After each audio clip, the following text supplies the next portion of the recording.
여러분, 오늘은 즐거운 나의 집 홈 스위트 홈으로 주제를 가지고 메시지를 나누도록 하겠습니다. 오늘부터 시작해서 한 4주 정도 이 주제를 가지고 여러분들과 메시지를 나누고 싶습니다. 제 생각에는 아주 중요한 시간이 될 거라고 생각합니다. 그리고 정말 우리의 삶에 너무나 필요한 메시지라는 생각이 들고요, 우리 교회에도 굉장히 필요한 메시지라는 생각이 듭니다. 여러분, 홈 스위트 홈이라고 해서 검색을 해보면 GD의 음악이 나옵니다.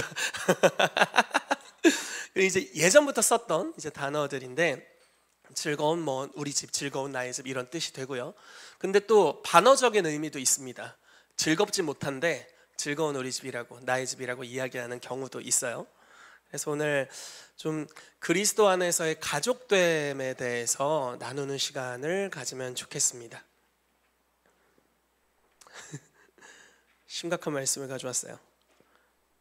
여러분, 관계의 어려움이 진짜 어려움입니다. 많은 사람들이 예수님은 다 좋아합니다. 심지어 믿지 않는 사람들도 예수님을 존경해요. 근데 교회를 안 좋아하는 경우들이 많이 있습니다. 목사를 안 좋아하는 경우도 많이 있고요. 교회를 안 좋아하는 경우 많이 있습니다. 왜 그럴까요? 관계의 어려움 때문이죠. 그렇죠? 그게 참 안타까운 일입니다. 우리도 아마 많이 부딪힐 거예요. 관계적인 부딪힘들, 교회 안에뿐만 아니라 사실 가장 가깝게는 집에서 부딪힙니다. 남편과 아내, 부모와 자녀, 관계들의 부딪힘이 항상 우리의 삶에 있습니다. 이것이 우리의 삶에 가져다주는 어려움에 대해서도 성경이 참 많은 이야기를 하고 있습니다. 여러분, 우선 하나님의 약속의 말씀을 좀 볼까요? 아주 좋은 말씀입니다. 창세기 2장 말씀인데 2장 18절 말씀이에요. 쭉 읽어볼게요. 시작.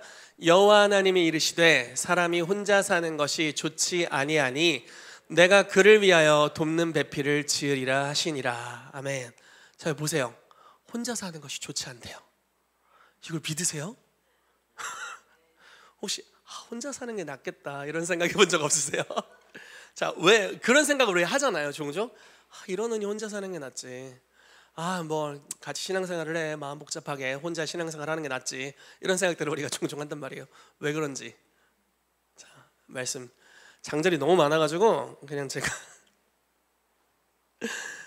한번 읽어봅시다. 잠언 21장 9절 말씀 같이 읽어볼게요. 시작.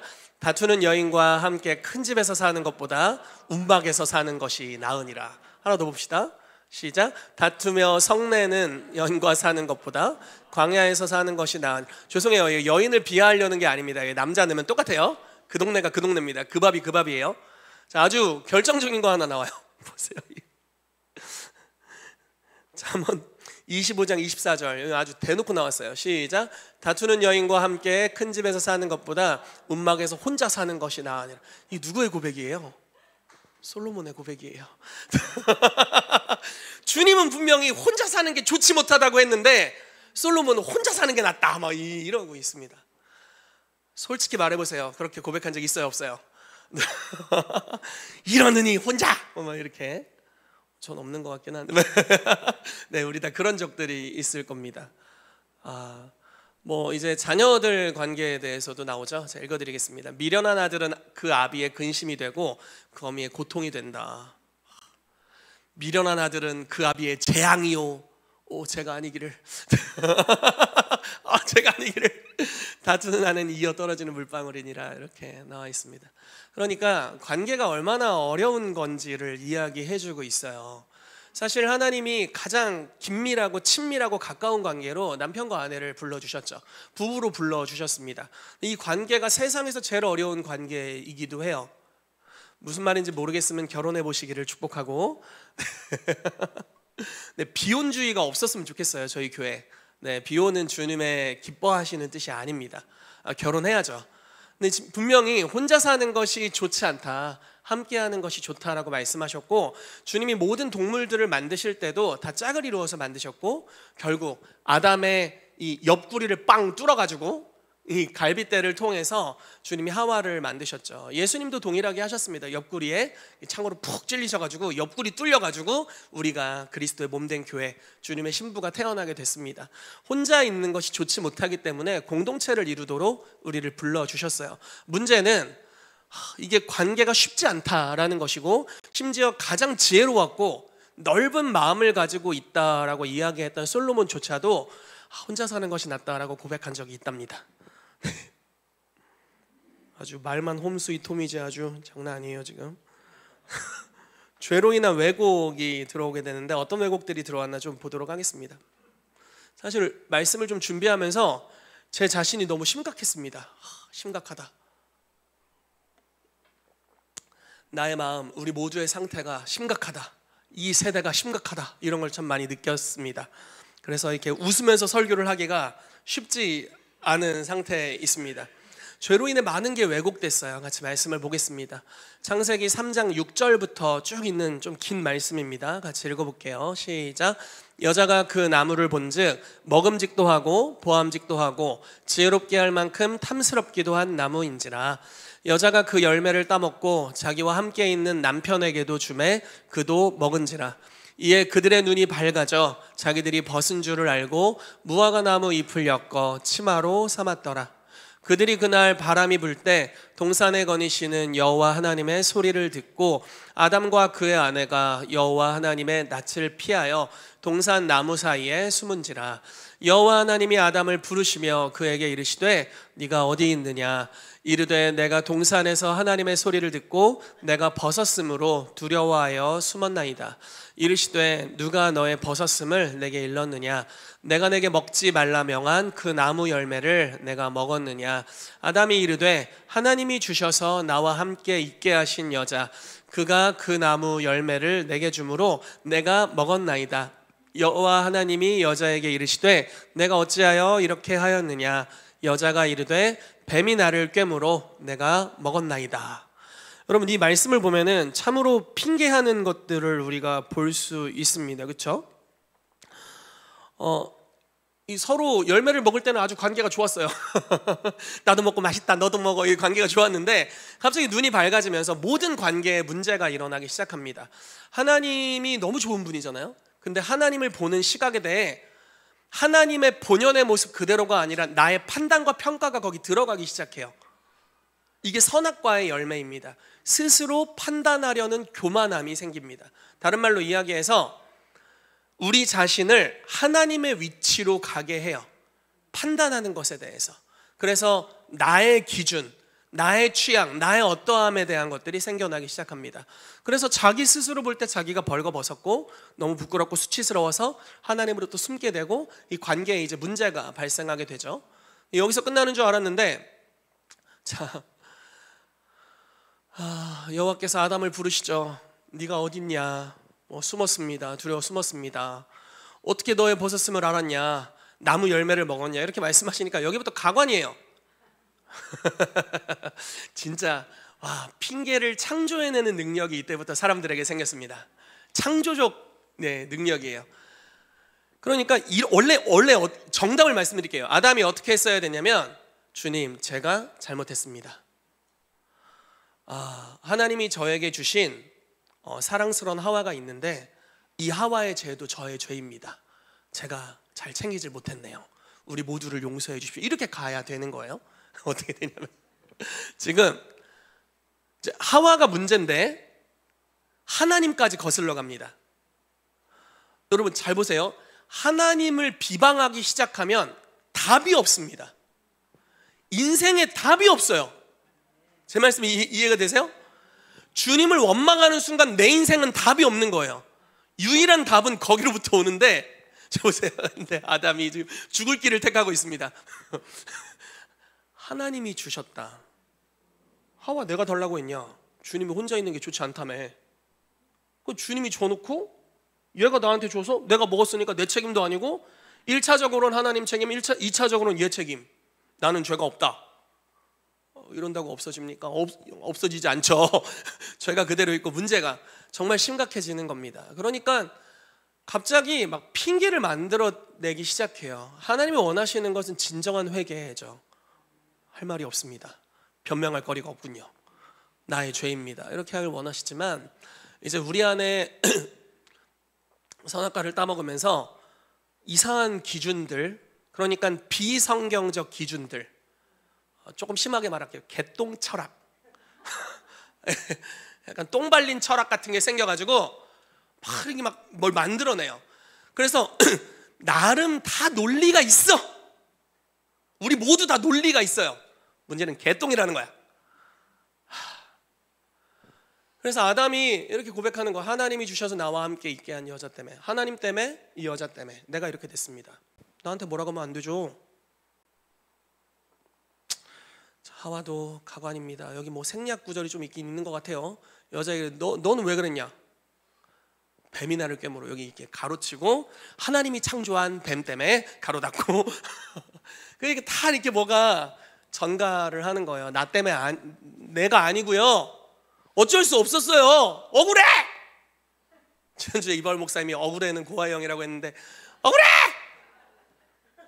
억울하다. 뱀이 나를 꿰물어 내가 먹었습니다. 이렇게 이야기하게 되는 거죠. 관계가 부서지기 시작했습니다. 이게 죄 때문이에요. 그러니까 그 하나님한테 뭐라고 할 게 아니고, 남자한테 뭐라고 할 게 아니고, 여자한테 뭐라고 할 게 아니고, 뱀한테도 뭐라고 할 게 아니고, 죄를 때려잡아야 돼요. 죄가 우리의 삶에 왜곡을 가져다 줬습니다. 자, 하나 또 볼게요.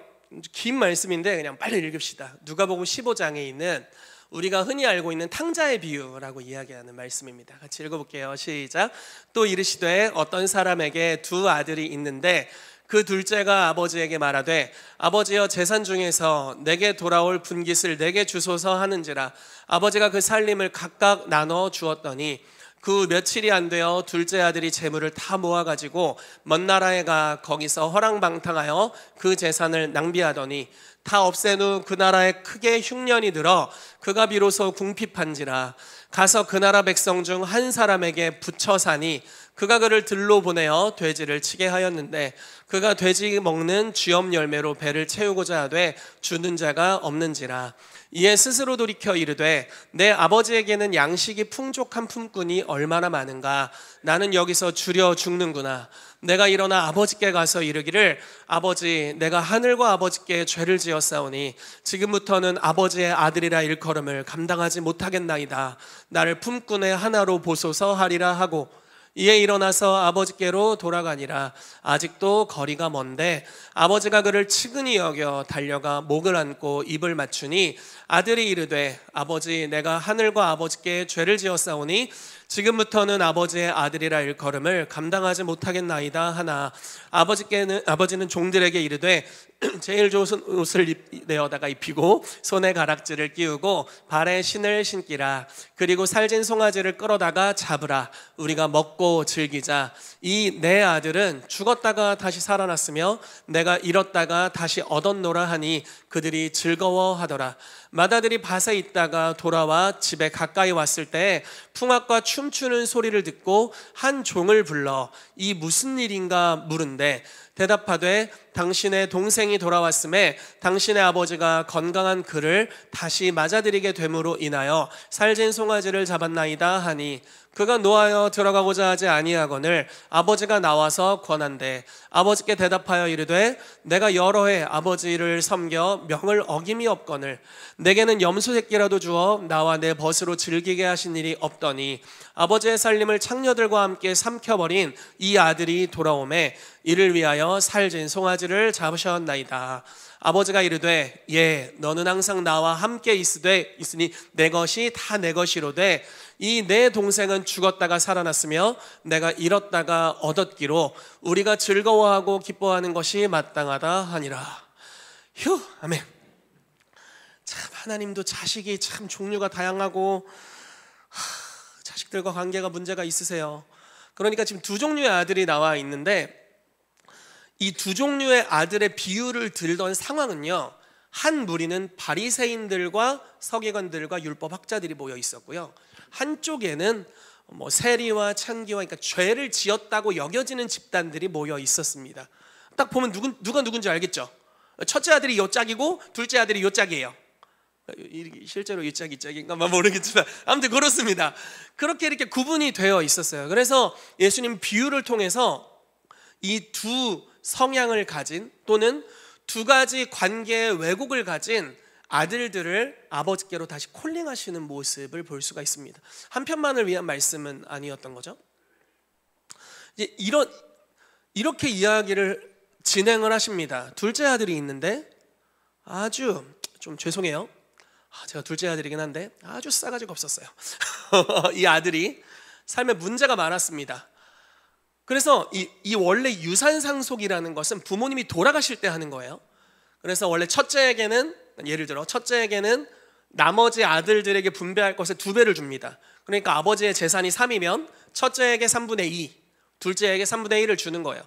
그러니까 유산을 내놓으라고 하는 겁니다. 굉장히 버르장머리가 없는 행동이에요. 이게 만약에 그 당시에 문화 가운데서 밖에 퍼지잖아요. 돌 맞아 죽어요. 세상 나쁜 불효자식의 모습이 이 모습이었습니다. 주여, 네. 내가 아니다. 그래서 그런 모습이었어요. 그래서 이렇게 요구하는 거죠.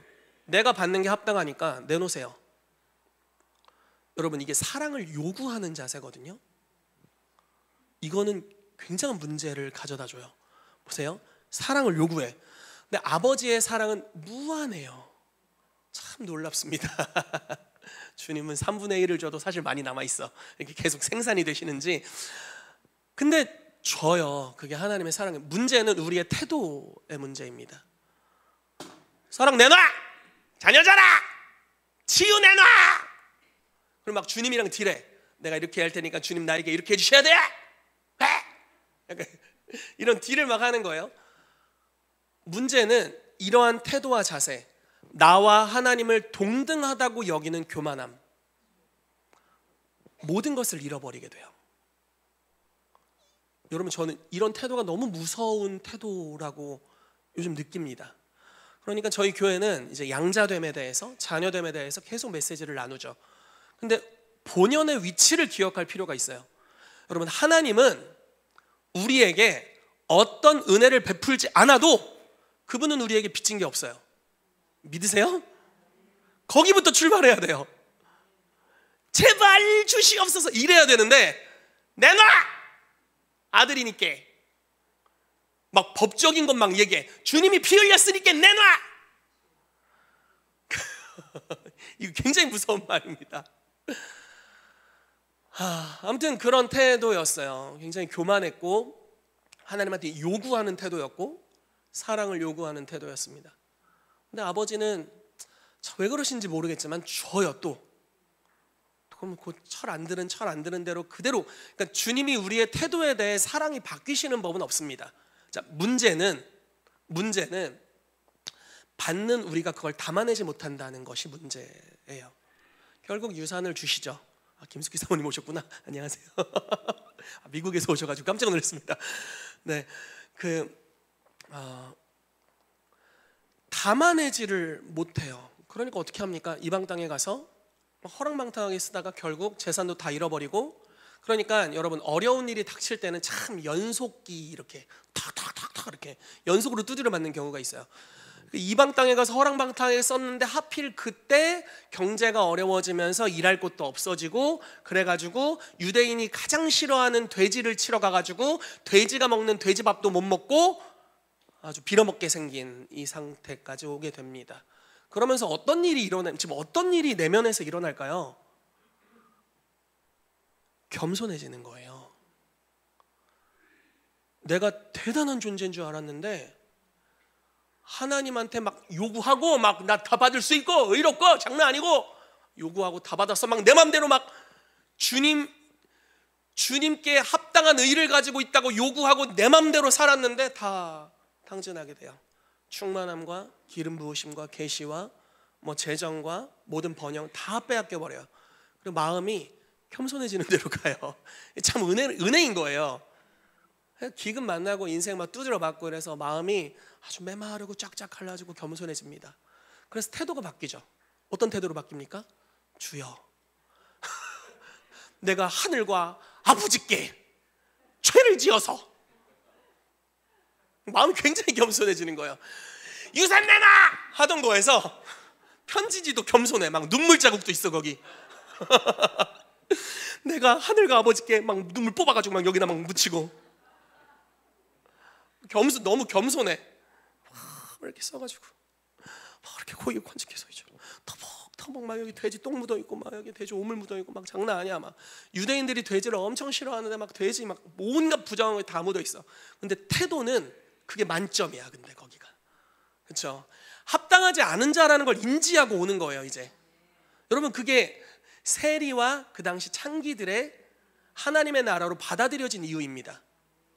이해가 돼서요 무슨 말인지? 바리새인들은 어땠어요? 합당해! 의로워! 뭐 이렇게 생각했잖아요. 합당치 않아요. 눈먼 것을 알지 못하였다 이렇게 표현하죠. 마음이 막 밑바닥으로 낮아져가지고 그냥 아버지 집에 종이라도 줬사오니 제발 나를 받아주옵소서 이제 이렇게 되는 거예요. 터벅터벅 갑니다. 뭐 편지지 읽으려고 했는데 아버지가 다 읽기도 전에 뭐 아빠 만나자마자 막 하늘과 아버지께 막 죄를 지었고 막 이 집에 종으로라 토 이렇게 하는데 입술이 삐뚤어지는 순간 아버지가 꼭 안아주시고 입을 맡아주시고 모든 것이 회복되죠. 아버지 집엔 풍성함이 있으니까요. 갑자기 그 순간 아버지의 것은 다 둘째 아들의 것이 됐어요. 태도, 받아들이는 자세, 내놓으세요가 아니라 주님 총으로라도 줬사오니 종이 무슨 말이야 이리 와 아들아 이렇게 하시는 건데 이게 태도, 우리의 태도예요. 하나님께서 부어주십니다. 그러니까 이 관계가 왜곡된 거잖아요.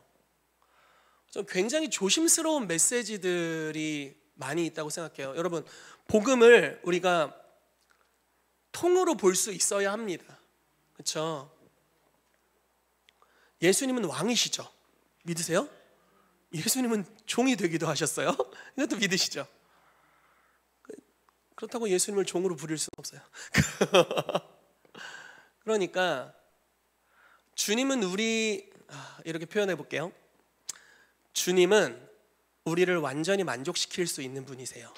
그렇지만 주님은 우리를 만족시키기 위해 부르심 받지 않으셨어요. 그건 우상이에요. 우상. 제가 굉장히 좋아하는 사업가인데 아주 독실한 크리스찬이에요. 그분이 성경에 대해서 이렇게 강의를 하더라고요. 근데 이런 이야기를 합니다. 이렇게 얘기하는 거예요. 아마 성도님들 중에 교회를 몇십 년 다녔어도 성경을 일독도 하지 않으신 분들이 꽤 있을 거다. 이런 이야기를 하면서 이런 이야기를 해요. 성경을 하나 안 읽고 몇십 년을 교회를 다니다가 성경을 이제 한 번 읽고 두 번 읽으면 깜짝 놀라는 게 하나님이 내 생각과 너무 다르다는 걸 알고 깜짝 놀란다는 거예요. 그러니까 이런 겁니다. 하나님 내 생각과 너무 달라요. 하나님은 나의 취향에 맞춰주시는 분이 아니에요. 여러분 우리는 하나님을 섬겨야 돼요. 그분의 방식대로. 그러니까 내 틀에 하나님을 끼워 맞춰서 하나님이 나의 기도도 들어주고 나도 번영케 해주고 내가 주님을 위해 이것도 했으니까 이것도 해주고 저것도 했으니까 저것도 해주고 이럴 게 아니라 우리가 하나님 편에 맞춰서 자기를 부인하고 십자가를 지고 주님을 따르면 주님이 우리의 삶에 내 것은 다 너의 것이야 이렇게 말씀하시는 거죠. 완전히 다른 영역의 것입니다. 아무튼 그런 왜곡들이 우리의 삶에 무지하게 많이 있습니다. 그 첫째 아들내미는 어떻습니까? 집에서 일을 열심히 해. 누가 일을 제일 열심히 했냐 하면 첫째 아들이 거의 종 수준으로 일해요. 그 집 종 수준으로 일하는데 근데 문제는 아버지 집에서 뭐를 하나 얻어먹은 게 없어. 자식임에도 불구하고. 왜 그랬냐? 그러니까 이상한 거예요. 막내 아들은 허랑방탕하게 있다가 돌아왔어. 그러면 형제라면 기뻐해야지. 동생이 돌아왔는데 얼마나 뛰며 기뻐할 일입니까? 근데 마음이 막 죄가 막 여기 와가지고 막 선악과 죄 막 이래가지고 막 장난 아니야. 마음이 막 배도 아프고 막 화장실도 가고 싶고 막 장난 아니야. 마음이 너무 안 좋아. 막 노했다고 표현하고 있어요.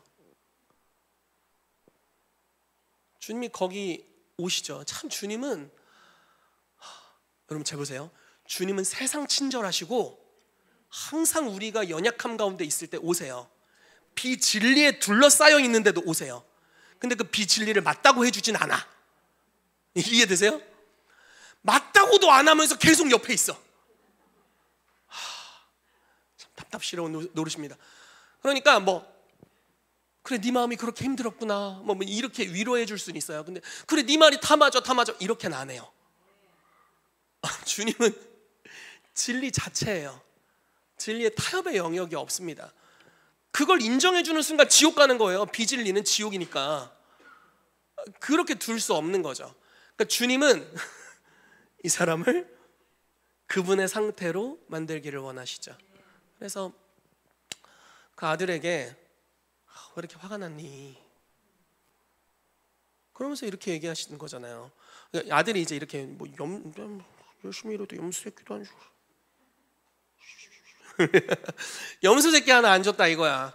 근데 아버지는 무슨 소리냐? 다 네 거야. 잡아 먹어. 그렇게 얘기를 하시고, 그리고 본인의 기쁨에 대해서 네가 힘들었다면 조금 덜 기뻐할게. 미안해 이런 게 아니라 너도 기뻐하는 것이 마땅해. 이렇게 말씀하세요. 그래서 이 아들내미들이 다 돌아왔기를 예수 이름으로 축복하고 우리 동네도 그런 아들내미들이 있으시다면 다 돌아오시기를 축복합니다. 자, 여러분 우리의 관계가 사실 쉽지 않아요. 이런 수많은 왜곡들이 우리 안에 있습니다. 문제들, 죄 관여들 여러 가지가 있어요. 그래서 어려움이 있는데 주님께서는 우리의 관계 안에 그리스도의 사랑이 흘러야 된다라고 말씀하고 있어요. 근데 세상 무서운 말씀이라 읽기가 두렵습니다. 자, 그래도 읽어봅시다. 이거를 여러분들이 받는다고 생각하면 세상 기뻐요. 이제 하라고 생각하면 조금 이제 마음이 막 눈동자가 흔들리고 막 그래. 이제 마음이 부들부들 떨리고. 자, 말씀을 봅시다. 에베소서 3장 14절부터 말씀 보겠습니다. 시작. 이러므로 내가 하늘과 땅에 있는 각 족속에게 이름을 주신 아버지 앞에 무릎을 꿇고 비노니 그의 영광의 풍성함을 따라 그의 성령으로 말미암아 너희 속사람을 능력으로 강건하게 하시오며 믿음으로 말미암아 그리스도께서 너희 마음에 계시게 하시옵고 너희가 사랑 가운데서 뿌리가 박히고 터가 굳어져서 능히 모든 성도와 함께 지식에 넘치는 그리스도의 사랑을 알고 너비와 길이와 높이와 깊이가 어떠함을 깨달아 하나님의 모든 충만하신 것으로 너희에게 충만하게 하시기를 구하노라.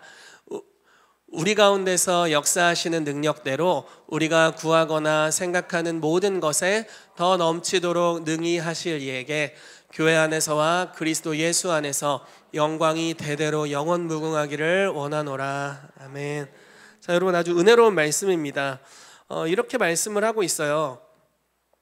능히 모든 성도와 함께 지식에 넘치는 그리스도의 사랑을 알아라. 하나님의 사랑이 무엇인지를 알아라. 그러면서 그 사랑을 이렇게 표현합니다. 네 가지 그 범위, 그러니까 측정 단위를 가지고 이렇게 표현하는 거예요. 넓이, 길이, 높이, 깊이가 어떠함을 깨달아야 된다. 저희 아들이 항상 저한테 이렇게 물어봅니다. 아빠 차는 몇 센치예요? 그래서 이제 대략 얘기를 해줘요. 뭐 한 3m, 5m? 뭐 이렇게 얘기를 해요.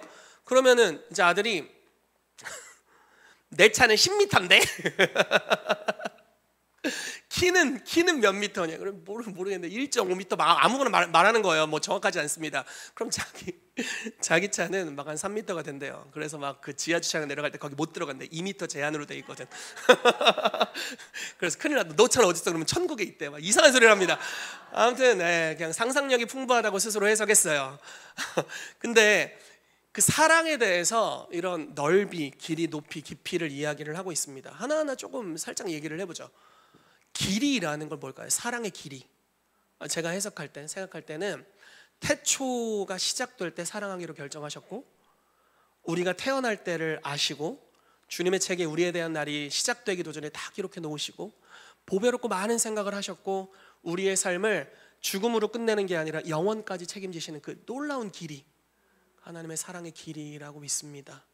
높이라는 것은 어떤 것일까요? 하나님의 보좌가 땅보다 높음같이 우리의 지위와 우리의 삶을 예수 그리스도와 동일하게 하나님 보좌 우편에 두신 그분의 높으신 사랑이라고 표현할 수 있을 것 같고요. 깊이라는 것은 우리가 어떠한 죄를 지었던 간에, 우리가 얼마나 지옥같이 생긴 자식이든 간에 우리를 사랑하기로 결정하시고 한 번도 그 사랑을 변개하지 않으시고 지옥의 고통을 친히 당하시고 십자가에서 죽으시기까지 우리를 사랑하신 깊은 사랑, 그렇죠? 그 넓은 사랑, 열방을 사랑하실 만큼 넓으실 뿐만 아니라 우리가 어디를 가든지, 여러분 시편 139편에 이렇게 말씀하고 있죠. 어디를 가든지 주의 손에서 떠날 수 없다. 어디든지 찾아가시고 함께 하시는 그 주님의 넓은 사랑이라고 볼 수 있을 겁니다. 이 사랑이 여러분들 안에 머물게 되기를 축복합니다. 그러면 하나님의 모든 종류의 충만함이 여러분들에게 있게 될 거래요. 능력 있는 삶을 살길 원하면 이 사랑의 높이와 깊이와 넓이와 길이를 깨달아 알게 되기를 축복합니다. 자, 이제부터 이제 살 떨리는 것은 이게 여러분들 마음에 있어야 한다는 것이고, 자, 옆에 있는 사람을 슬쩍 쳐다보세요. 이렇게 너무 쳐다보면 눈동자 흔들리니까 이렇게 살짝 보세요. 너무 쳐다보지 마. 당신과 당신 사이에 욕이 흘러야 된다. 하하하하. 이게 바로 가족이에요. 어때요? 차라리 혼자 사는 게 나은가요? 만약 이게 흐를 수만 있다면 와, 너무 좋겠죠. 네, 참 눈동자 떨리는 일입니다. 너무 무서운 이야기인데 저에게 너무 중요한 이야기죠. 만약에 이게 이 그리스도의 사랑이 여러분들 안에 머물게 되고 그 사랑을 이제 받기 시작하고 이 사랑을 단번에 어떻게 주님 분량까지 하겠어요? 우리는 그렇게 할 수 없어요. 주님의 능력이 필요합니다. 하게 된다면 참 이제 놀라운 일들이, 기적들이 일어나기 시작해요. 구하거나 생각하는 모든 것에 더 넘치는 역사가 일어난대요. 이때부터는 제가 요즘 복음서를 읽으면서 이런 생각이 들 때가 참 많이 있어요. 예수님의 삶에 나타나는 하나님의 역사는 참 거침이 없었다는 생각이 듭니다. 그러니까 나병 환자가 예수님께 나오는 거예요. 막 부르짖으면서 얘기합니다. 주여, 원하시면 나를 깨끗하게 하실 수 있습니다. 예수님이 하나님한테 막 기도해보고 막 이런 게 아니라 원한다 하고 그냥 고쳐.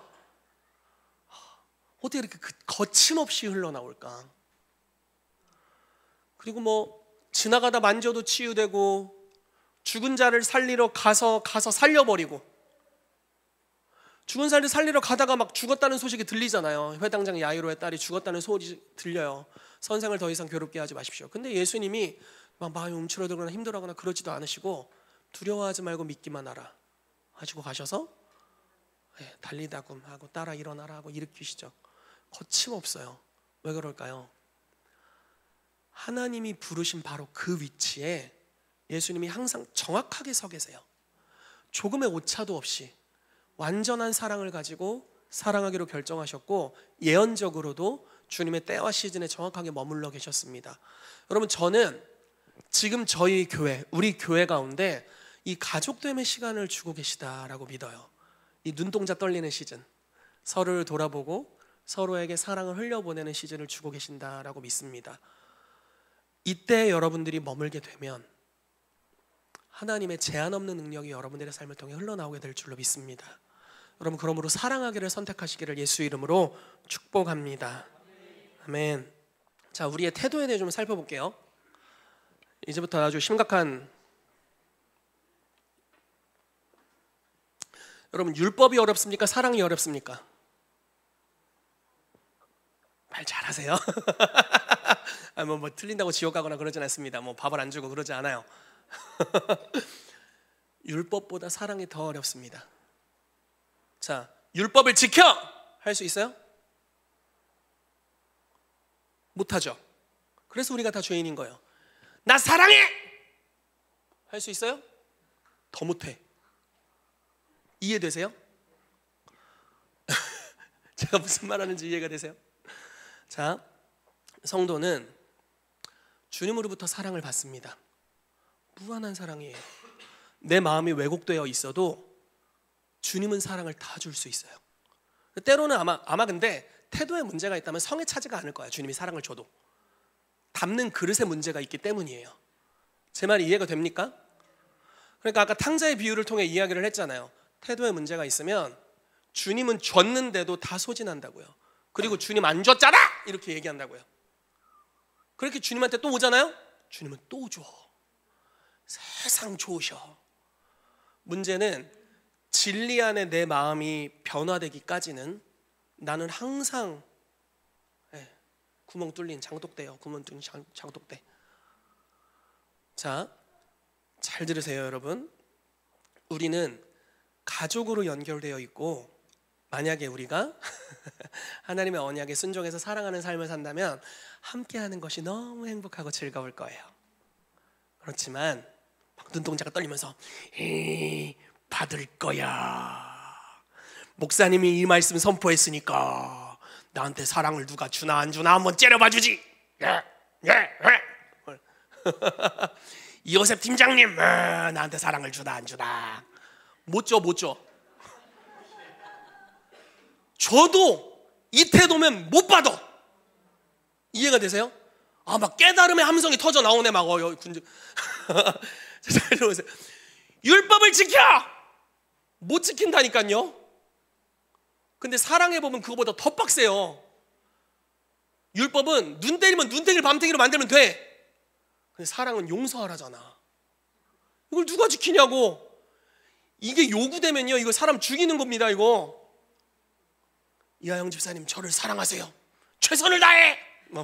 제가 만족할 때까지. 어떻게 채우냐고. 어떻게. 죄송해요, 하나님도 못 채워. 하나님도. 사실 하나님이 채워줬어. 근데 이게 뚫렸다고요. 근데 사람이 그걸 어떻게 채웁니까? 마음이 바뀌기까지 채워지지가 않아요. 여러분, 이게 위치가 막 여기 올라가 있는 거예요. 막 우리 교회 제일 높은 데가 여기라서 제가 의자 위로 한번 올라가 보고 싶은데 그 올라가면 안 돼요. 겸손이 가장 중요한 덕목입니다. 여러분, 예수님이 막 밖에서 기적을 막 행했어요.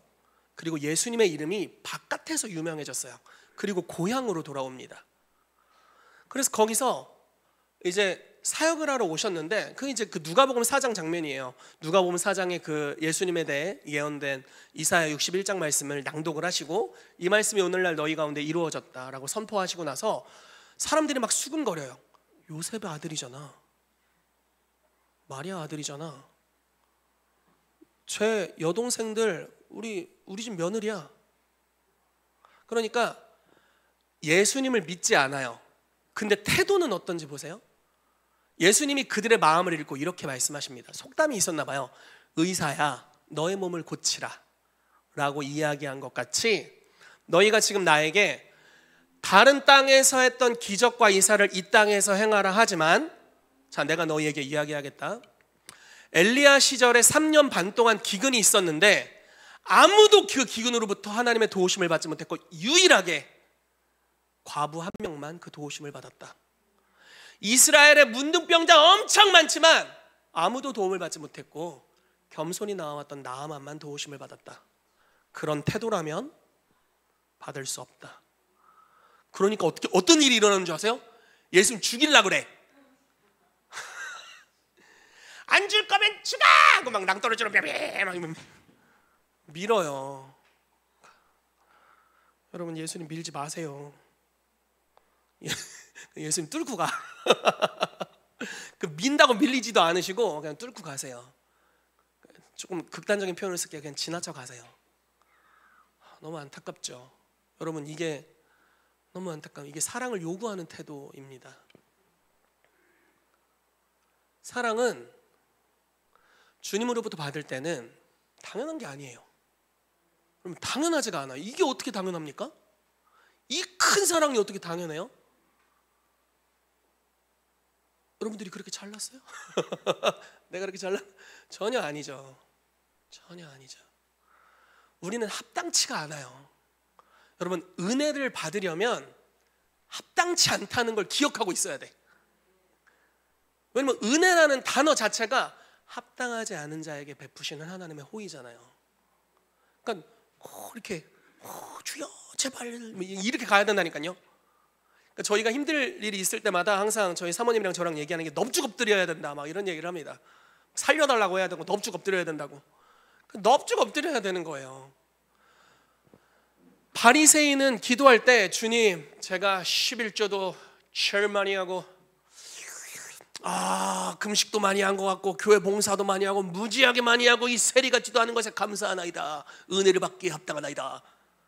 아무것도 얻지 못하고 갔대요. 아마 좀 지나면 진짜 빈털터리가 됐을 거예요. 마음이든 몸이든 모든 영역에. 근데 이 세리는 감히 고개를 들지 못해. 감히 고개를 들지 못해요. 그리고 막 그냥 한마디 딱 주여 나를 긍휼히 여겨주십시오. 그러니까 자기 위치를 너무 잘 알고 있어. 기가 막혀. 여러분 아주 기가 막힌 사람들이 되시기를 예수 이름으로 축복해요. 우리의 위치를 잘 알아야 돼요. 어디서부터 우리가 받을 수 있는지. 우리가 하나님 보좌 우편에 놀라운 권세를 갖게 됐다 할지라도 우리 스스로 얻은 게 하나도 없어요. 그러므로 우리가 어디 있는 존재였었는지를 기억할 필요가 있습니다. 사랑을 받는다는 것도 동일해요. 당연한 사랑이 어디 있습니까? 제가 우리 조재영 집사님한테 가서 저를 사랑하세요 어떻게 요구할 수 있어요? 이게 뭐가 당연해. 이게 어떻게 당연하냐고. 전혀 당연하지 않죠. 이거는 굉장히 감사한 일이에요. 그렇죠? 우리 원래 남남이었는데 그리스도께서 가족으로 맺어주셨고 가족됨으로 들어가면서 서로에게 사랑을 표현하고 돕고 섬기고 축복하고 마음을 같이 하고 괴로운 일에 함께 슬퍼하고 함께 기뻐하는 이 여정을 겪는 거죠. 이게 어떻게 합당합니까? 세상에서 돈 주고 서비스를 받아도 이렇게까지는 안 해요. 근데 왜 공짜로 받는 것도 아니야. 막 요구해. 내놔!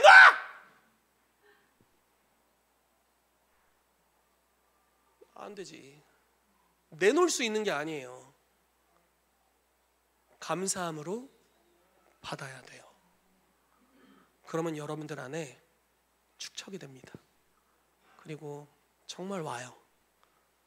감사로 받기 시작해야 돼요. 하나님으로부터 지체들에 대해서. 여러분 그런 은혜가 있게 되기를 예수 그리스도 이름으로 축복합니다. 이 사랑이라는 것은 율법보다 더한 기준이에요. 이게 타인에게 요구되고 여러분들이 막 저 높이 올라가서 난 심판자 막, 누가 나를 사랑하나 이렇게 보고 있다면 진짜 여러분 인생 끝장납니다. 진짜 끝장나요. 아무도 여러분들을 사랑하지 못한다고 느끼게 될 거예요. 근데 나중에 여러분들의 눈이 막 껍질 벗겨지면 다 나를 사랑하고 있었다는 걸 깨달을 거예요. 그렇게 풍족한 사랑을 받으면서도 그렇게 고아였구나라는 걸 깨닫게 된다고요. 얼마나 비참한 일입니까? 저 높은 보좌에서 내려오셔서 세리의 자리로 가시기를 예수 그리스도의 이름으로 축복합니다. 이런 내용이니까 제가 설교를 기쁘게 준비할 수 있었겠냐고요. 이게 좀 오타가 좀 빡센데 자기 숭배의 죽음입니다. 수배 살짝 너무 여러분들 심각하실까봐 이렇게 방송실에서 한번 웃으라고 해준 것 같아요. 괜찮아요. 고치지 마세요. 그냥 두세요. 여러분 박현우 감사합니다. 빠른 대처에 감사합니다. 여러분 사랑을 받으려고 하는 기질에 대해서 죽을 필요가 있습니다. 이게 굉장히 무서운 기질이에요. 죽어야 돼요. 죽어야 돼요. 남편이 날 사랑해주나 안 해주나 그 남편 말라 죽어요. 벌써 말라 죽어가는 남편들이 보이는 것 같기도 하고 아내가 날 사랑해주나 안 해주나 말라 죽는다니까요. 그게 진짜 율법보다 더한 거예요. 이거 굉장히 무서운 거예요. 감사함으로 받아야죠. 그리고 사랑해야죠. 자, 말씀 읽고 넘어갑시다. 같이 읽겠습니다. 시작. 그러므로 땅에 있는 지체를 죽이라. 곧 음란과 부정과 사욕과 악한 정욕과 탐심이니 탐심은 우상 숭배니라. 이것들로 말미암아 하나님의 진노가 임하느니라. 아멘. 자, 탐심은 우상 숭배래요. 사랑을 얻어내려고 하는 것 탐심이에요. 주님이 여러분을 사랑하십니다. 아마 형제 자매들도 여러분들을 사랑할 거예요. 그리고 여러분들의 가족들도 여러분들을 사랑할 겁니다. 근데 여러분들 취향에 맞춰서 주지는 않아요. 그냥 좀 받으세요. 그냥 받아야 돼. 그냥 받고 감사해야 돼. 예전에 제가 이런 아니면 넘어가겠습니다. 웃긴 일이 하나 있었는데 하나도 안 웃길 것 같아가지고 넘어갈게요. 나한테 웃긴 게 꼭 다른 사람한테 웃기진 않더라고요. 아무튼 탐심이 우상숭배예요. 자기 스스로를 나를 만족시켜봐라는 태도들이 우상숭배라고요. 이거 죽어야 돼요.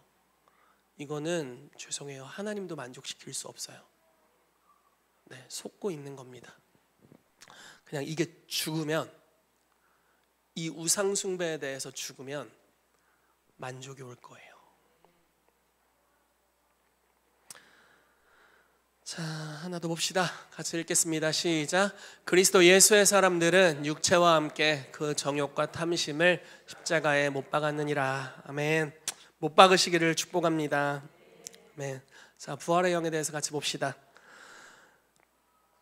자, 말씀을 읽어볼게요. 에베소서 말씀입니다. 시작. 술 취하지 말라. 이는 방탕한 것이니 오직 성령으로 충만함을 받으라.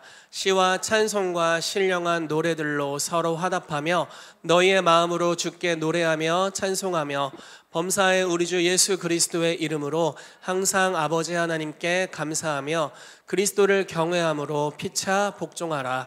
아내들이여 자기 남편에게 복종하기를 주께 하듯 하라. 이는 남편이 아내의 머리됨이니 그리스도께서 교회의 머리됨과 같음이니 그가 바로 몸의 구주시니라.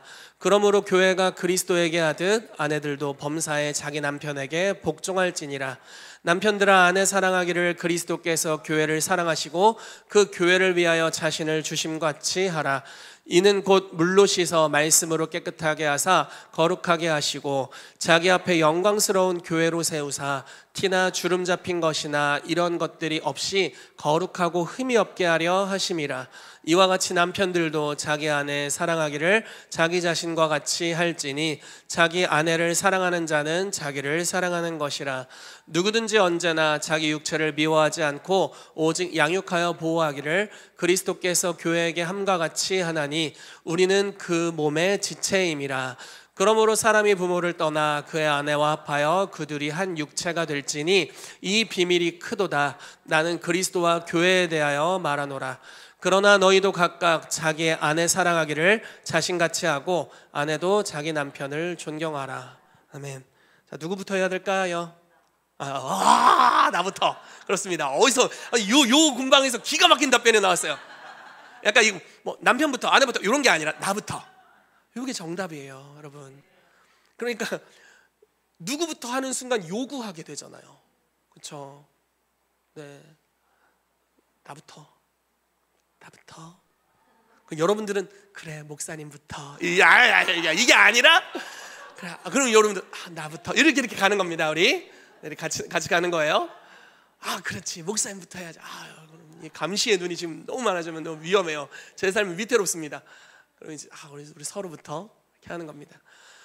사랑하기를 선택하고 실제로 사랑하는 삶으로 가는 거예요.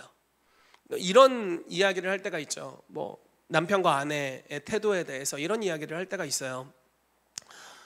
뭐 제가 이렇게 해봐야 뭐 남편이 뭐 별 반응도 없고 뭐 소용이 있을까요? 네, 무지하게 소용이 있습니다. 무지하게 소용이 있어요. 왜냐하면 여러분 거룩함은 흘러가요. 거룩함은 전이 됩니다. 한 사람의 삶이 원망하기를 그치고 사랑하기를 선택하고 믿음으로 행하고 계속 이걸 하잖아요. 반드시 변화가 일어나요. 안 변할 수가 없어요. 죄송해요. 안 변하면 주님이 그 사람을 일찍 데려갈 수도 있어요. 진짜 변화가 일어나게 됩니다. 하나님이 역사하시는 거예요. 그래서 성경에 이런 표현이 있죠. 믿는 자와 믿지 않는 자가 결혼했을 때 웬만하면 갈라서지 마라. 이렇게 이야기를 하면서 남편의 거룩함이 아내에게 흘러갈지 어찌 알겠으며 아내의 거룩함이 남편에게 흘러갈지 어찌 알겠습니까? 한쪽이 변화되면 다른 쪽에 그것이 흘러간다라는 겁니다. 그러니까 네가 먼저가 아니라 나의 삶에 부활의 능력으로 사랑을 행하기 시작하면 이것이 흘러가게 된다라는 겁니다. 여러분 그것을 경험하시기를 예수 이름으로 축복합니다. 옆 사람 한번 다시 살짝 보세요. 여기에서도 여기에서도 네, 째려보진 않으셨죠? 네, 네가 먼저 뭐 이런 걸 쏘지 않으셨죠? 여기서도 흘러야 한다. 나 먼저 해야 한다. 그럼 이게 얼마나 놀라운 삶일까요? 그렇죠? 우리 가운데 간혹 영적으로 어린 지체들은 흘려보내는 법을 모를 수 있습니다. 그렇지만 사랑이 흘러가면 받아요. 그럼 변화가 일어나게 됩니다. 우리 모두가 만약에 서로를 사랑하게 된다면 여기 사랑이 흘러 넘칠 거예요. 그렇죠? 하나님의 예수 그리스도의 놀라운 사랑이 역사될 줄로 믿습니다. 다른 게 좀 있긴 있지만 마지막으로 좀 나누고 마무리하도록 하겠습니다.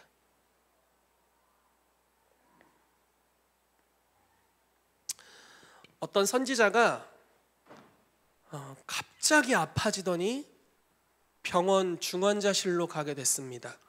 그리고 생명이 끝났습니다. 그 선지자가 천국에 가게 됐어요. 그리고 주님이 이렇게 물어보시더래요. 사랑하는 법을 배웠느냐?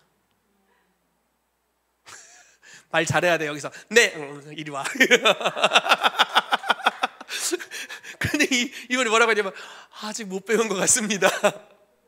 아직 올 때가 아니다. 다시 돌아갔어요. 그래서 다시 살아났어.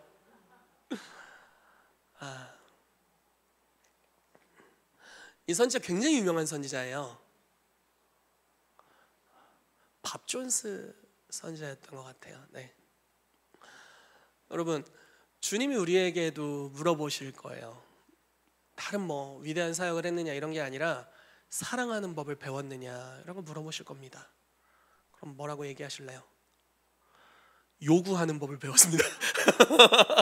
어떻게 사랑을 쟁취하는지를 배웠습니다. 이런 게 아니라 주님 배웠습니다. 이렇게 하고 가야죠. 여러분 우리의 삶이 그런 삶이 되기를 예수 그리스도 이름으로 축복합니다. 그래서 나로부터 그리스도의 사랑이 지체들에게 흘러가고 심지어 믿지 않는 이들에게 흘러가고 나를 박해하는 이들에게까지 흘러가는 그런 놀라운 역사가 우리 가운데 풀어지게 되기를 예수 이름으로 축복하고요. 그래서 그 그리스도의 가족의 이 비밀이 놀랍다고 성경이 말씀하고 있는데 이 가족됨을 경험하는 킹스주빌리 교회가 되기를 예수 이름으로 축복합니다. 같이 기도하겠습니다.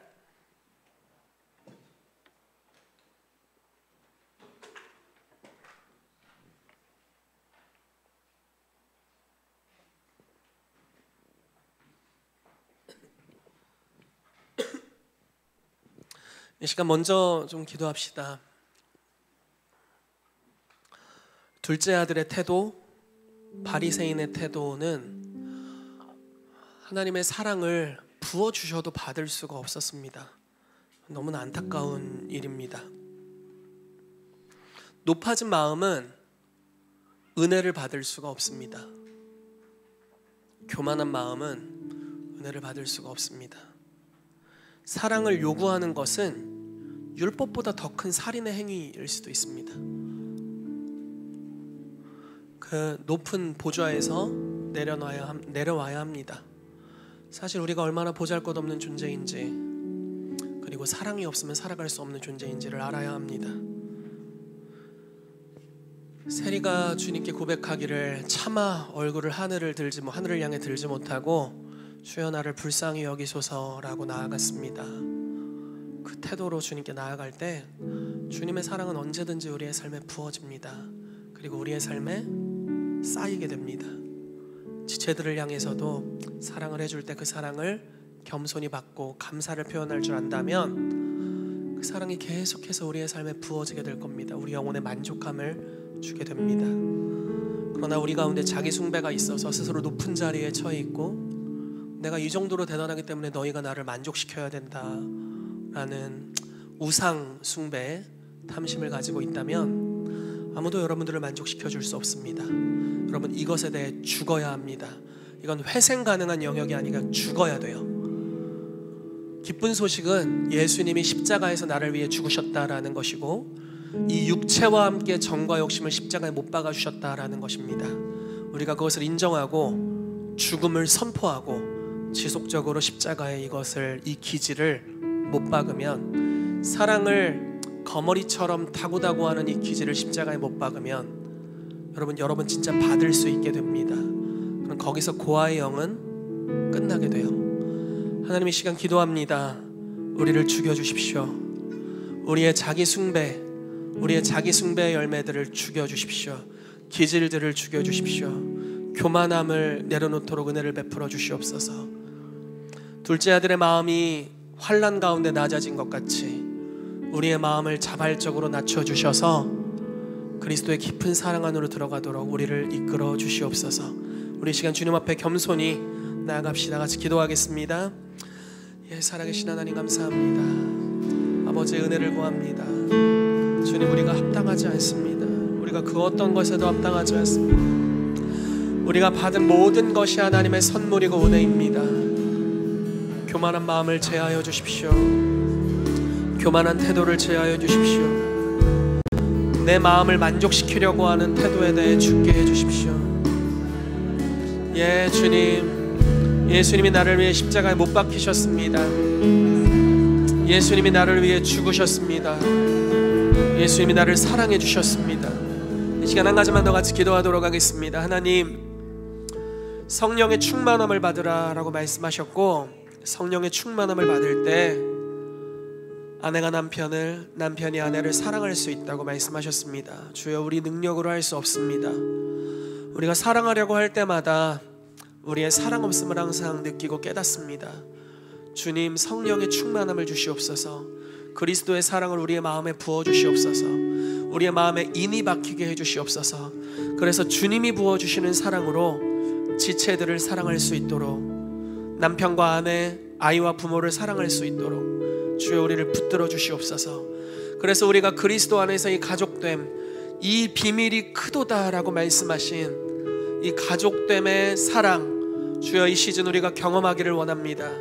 이 놀라운 은혜가 킹스빌리 교회의 DNA가 되도록 주여 이 시즌 우리에게 역사하여 주시옵소서. 우리 같이 기도하며 나아가겠습니다. 살아계신 하나님 감사합니다. 우리의 삶이 주님 앞에 있습니다. 항상 우리의 어떤 태도이든지 우리를 사랑하기로 결정하셔서 하늘로부터 우리의 삶에 지속적으로 유업과 은총을 흘려보내주시는 아버지께 감사드립니다. 그러나 주님, 우리가 교만할 때는 그 어떤 것도 받을 수 없고 받음에도 불구하고 소진되고 깨닫지 못합니다. 오늘 우리에게 겸손함을 주시옵소서. 스스로의 마음을 만족시키려는 자기 숭배, 우상 숭배가 우리의 삶에서 끊어지게 하시고 이 기질이 죽음에 처해지게 해주시옵소서.